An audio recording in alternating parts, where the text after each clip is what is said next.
STSS public school Hariharpur द्वारा आयोजित online classes में आपका स्वागत है। कक्षा 10 की गणित में हम प्रश्नावली 8.1 के सवाल नंबर 4 से प्रारंभ करते हैं।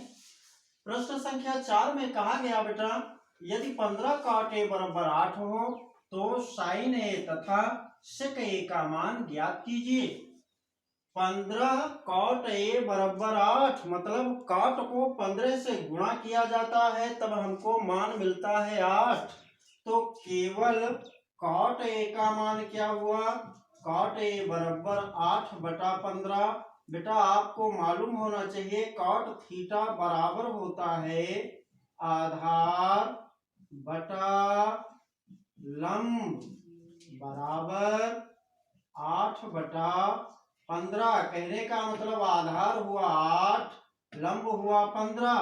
कोण ए को माना गया मुखिया तो सामने वाली भुजा हो गई लंब, मतलब लंब हो गई 15। 90 के सामने वाली कर्ण वो अज्ञात है और आधार बची आपकी नीचे वाली वो हो गई 8। अब हमको कर्ण ज्ञात करना होगा बेटा। कर्ण को हम पाइथागोरस प्रमेय से ज्ञात करते हैं। पाइथागोरस प्रमेय से कर्ण बराबर रूट आधार स्क्वायर प्लस लंब स्क्वायर। आधार की जगह मैंने लिख दिया 8 का स्क्वायर, लंब की जगह 15 का स्क्वायर करना है। 8 का वर्ग 64, 15 का वर्ग 225, दोनों का टोटल 289।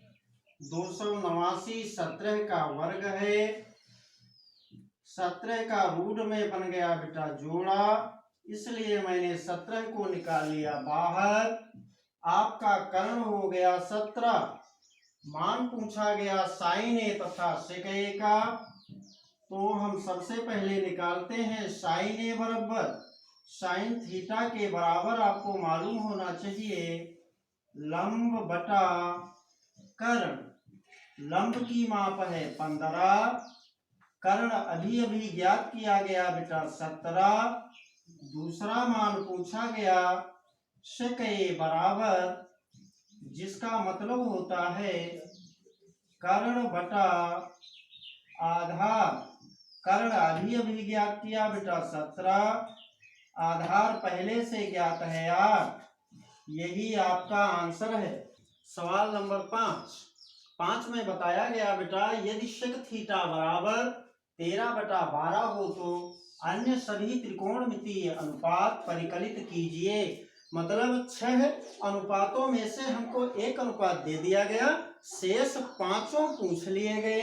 तो हम देखते हैं बेटा, sec थीटा बराबर 13/12 है। मैंने समकोण त्रिभुज ABC बना लिया, कोण A को थीटा मान लिया।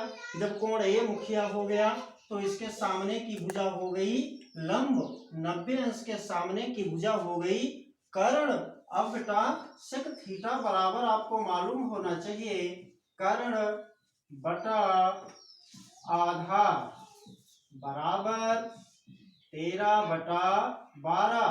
कर्ण कितना हुआ बेटा 13, आधार कितना हुआ 12। गायब कौन सी भुजा है लंब, जिसको हम पाइथागोरस प्रमेय से ज्ञात करेंगे बेटा।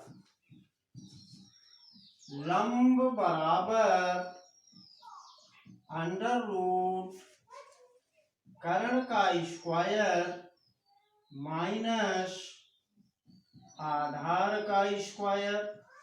बेटा कर्ण की जगह हमको लिख देना है 13 और आधार की जगह लिख देना है 12। 13 का वर्ग हुआ बेटा 169, 12 का वर्ग 144। दोनों को आपस में घटा लिया, बचा 25। 25 5 का वर्ग है बेटा, तो रूट में 5 का मिल गया जोड़ा। आपने 5 को निकाल लिया बाहर। अब समकोण त्रिभुज में लंब कितना हो गया बेटा 5। शेष पांचों अनुपातों को ज्ञात करते हैं। पहला नंबर है बेटा साइन थीटा। साइन थीटा बराबर लंब बटा कर्ण। लंब मैंने अभी ज्ञात किया 5, कर्ण पहले से ज्ञात है कितना 13। दूसरा नंबर बेटा कॉस थीटा बराबर आधार बटा कर्ण। आधार हमको पहले से पता है 12 और कर्ण भी पहले से पता है 13। तीसरे नंबर पे है बेटा tan थीटा बराबर लंब बटा आधार। लंब अभी अभी मैंने ज्ञात किया 5, आधार पहले से ज्ञात था 12। tan के बाद नंबर आया cot का, तो cot थीटा बराबर आधार बटा लंब। आधार हमको पहले से ज्ञात था 12, लंब अभी अभी ज्ञात किया 5। इसके बाद सिक्का नंबर आता है वो हमको पहले से ज्ञात है। बचा बेटा कौशिक COSEC कौशिक थीटा बराबर कर्ण बटा लंब। कर्ण हमको पहले से ज्ञात है 13, लंब अभी अभी ज्ञात किया 5। यही हुआ हमारा आंसर। क्वेश्चन नंबर 6, छठवें सवाल में बताया गया बेटा यदि कोण A तथा कोण B न्यून कोण हो, जहां cos A बराबर cos B, तो दिखाइए कोण A बराबर कोण B। कोण A और कोण B को न्यून कोण माना गया बेटा, तो स्वाभाविक है हमारा कोण C 90 अंश का होगा। कोण C 90 अंश का होगा और शर्त दे दी गई cos A बराबर है किसके cos B के। तो हम देखते हैं बेटा चूंकि cos A बराबर बेटा cos B, मैंने आपको बता रखा है बेटा cos थीटा बराबर होता है आधार बटा कर्ण। यदि कोण A को मुखिया मान लिया जाए तो इसके सामने वाली भुजा लंब हो गई और नीचे वाली भुजा जिसका नाम है AC, AC क्या हो गई आधार। तो आधार बटा कर्ण, कर्ण कौन है 90 अंश के सामने की भुजा, तो cos A की जगह पे हम क्या लिख देंगे बेटा AC, मतलब आधार और कर्ण हुआ आपका AB।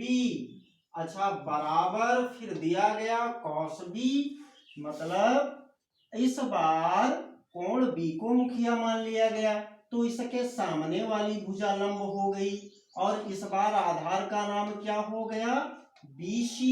तो हम लिखेंगे बेटा cos B की जगह पर BC बटा कर्ण AB ही आपका रहेगा। AB AC के बटे में है बराबर BC के बटे में भी AB है।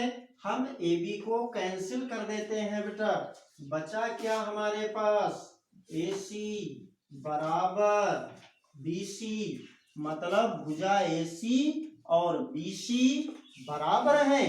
तो समकोण त्रिभुज में यदि दो भुजाएं ये बराबर हो गई तो ये हमारा कैसा समकोण हो गया समद्विबाहु समकोण त्रिभुज। कैसा हो गया समद्विबाहु समकोण त्रिभुज। तो स्वाभाविक है कोण A बराबर होगा कोण B के। समद्विबाहु त्रिभुज में दो भुजाएं और दो कोण बराबर होते हैं, तो हम लिख सकते हैं बेटा इसलिए कोण A बराबर कोण B। यही दिखाना था, यही दिखाना था।